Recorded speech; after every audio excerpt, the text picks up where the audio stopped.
Hi, I'm Reena Ninan with APCO. We are here live at day 3 of Davos, and as you can expect, in a very Davos moment, just behind me, we are anticipating any moment now President Zelensky of Ukraine to pass by, and if that does happen, we will zoom in live and give you a sense of the action here.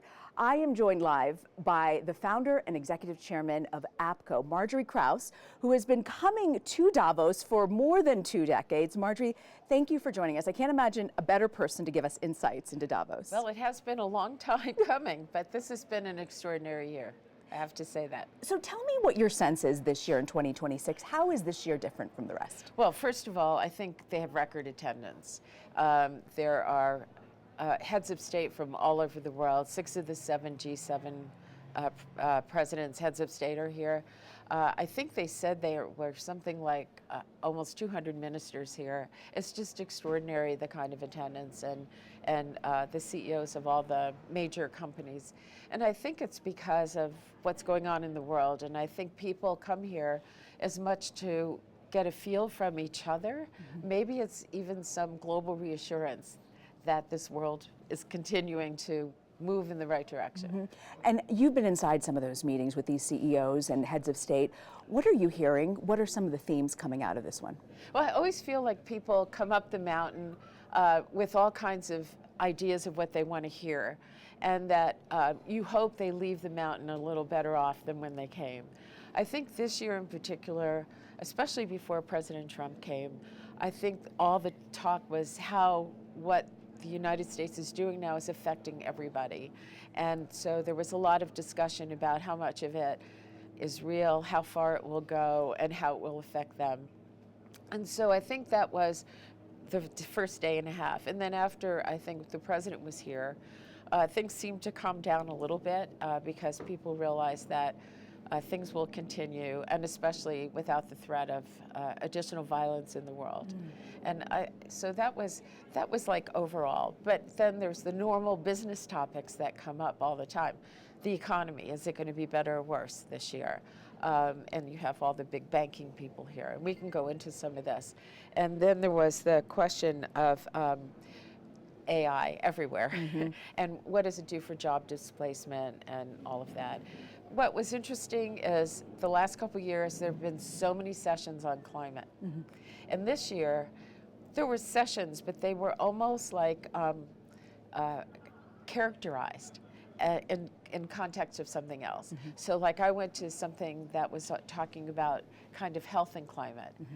which was kind of an interesting thing. And it was really, I never realized or I never associated the total impact of climate on health and what could be done to prevent a lot of things that are happening. Mm-hmm. So that's what I'm saying. It was like for the topics on top of mind, they were characterized in a way I think that brought maybe sometimes even odd bedfellows together. Mm-hmm. How has Davos changed over the years from when you started coming to today? Well, there are a couple significant ways. When I first started coming, I think it was 2% women.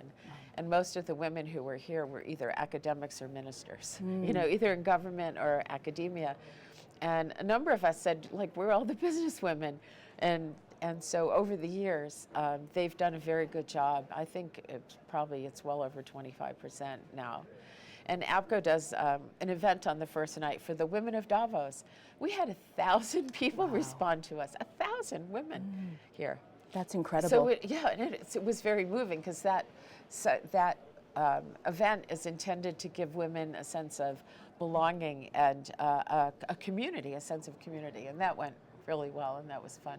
I attended that event and I loved it because you give out these scarves. Can you tell us the story of the scarves of your reception? Well, we give out these bright colored scarves that are made they're beautiful silk scarves made by these women in Cambodia in a village through a company they put together that was actually done by a former client of mine called Red Dirt Road. And so the contribution we make is substantial to the village for the whole year for the women. But the scarves are symbolic, and we tell the women, if you accept, and there are men at this reception, if you accept this scarf, you have a responsibility with it. And that responsibility is that if somebody sees you with the scarf and they come up to you, you have to help them. You have to make them feel welcome. You have to make them feel part of a community. And it's amazing. I saw it walking up and down. You know, people saw me and it was like, you know, that was such a great thing. And then I see them all over the world. That is wonderful. It's just a great feeling. That must be a very good feeling. Margery, I'm going to step back, and in a really live Davos moment, I want to give you a sense of the live action right here. We are awaiting President Zelensky of Ukraine to come to what's known as the Ukraine House. People have gathered. The police are standing by, armed security as well. They've blocked off and barricaded the streets here and not allowing people to go. I have to tell you, there are a lot of world leaders that come here. And I was here last year. It was my first Davos. And I experienced the same with Zelensky. You know, why is it that leaders like Zelensky come here? Well, for leaders like Zelensky, this is a really important forum because so much of Ukraine's future depends on keeping the world, or at least the world that's supporting the countries that are supporting Zelensky behind him. And one thing about the forum that people don't always know is there is a huge amount of programming that goes on. But there's very significant things that happen behind the scenes that you and I will never know about. Are you sure you don't want to tell us a little something?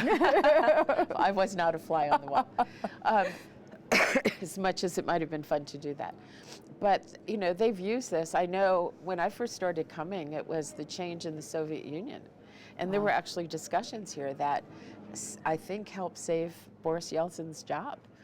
And, you know, all behind the scenes, and you never know. And I know there's been years when the Palestinians and the Israelis have talked. And the forum's very good about having those private moments.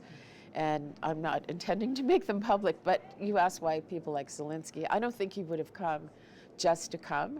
I think he came because he has some very substantive meetings going on. And maybe we'll hear what happened or didn't happen. But that's one of the things that has made Davos, I think, or the World Economic Forum, one of those places in the world where it's safe to have discussions. And even this year, I mean, the whole theme was the importance of dialogue. And sometimes last-minute surprises. I know a financial reporter who's scrambling because Elon Musk showed up, and she was trying to cover Elon Musk today. So you never know what can happen here at the World Economic Forum. You not only never know what could happen, you never know who you're going to sit next to. I mean, I've just sat down to take a rest, and you turn around and there's some head of state next to you, or there's some major We've got to wrap, CEO. But I want to ask you your ultimate Davos moment. Is there one, or one from this year, that could kind of encapsulate what it's like to be here?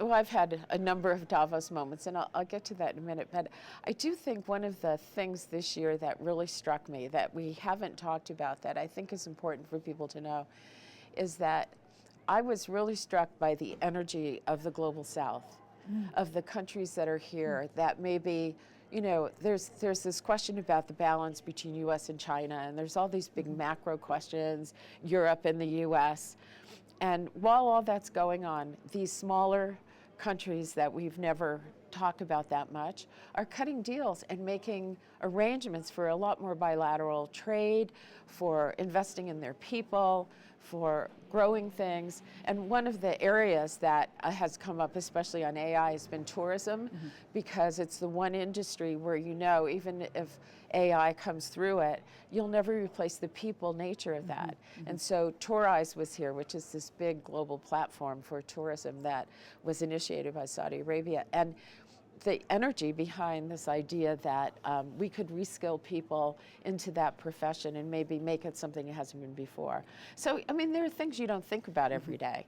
And so I thought that was really important. As far as Davos moments, well, probably one of the ones that's the most lasting to me because it meant so much is I, years ago, met President Krewniewski of Poland when he was, you know, one of these people transitioning his country from communism to democracy. And I just went up to him and told him how much I respected him.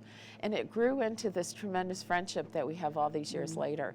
And so that's always a moment I'll remember, but that's the nature of Davos. Yeah, and we are here literally in a Davos moment waiting for President Zelensky. Margery Kraus, I want to thank you so much with APCO for joining us here live from our studios. Thank you, Reena. You bet. Pleasure. And that'll do it for us. Day 3 here at Davos. Thank you for joining us.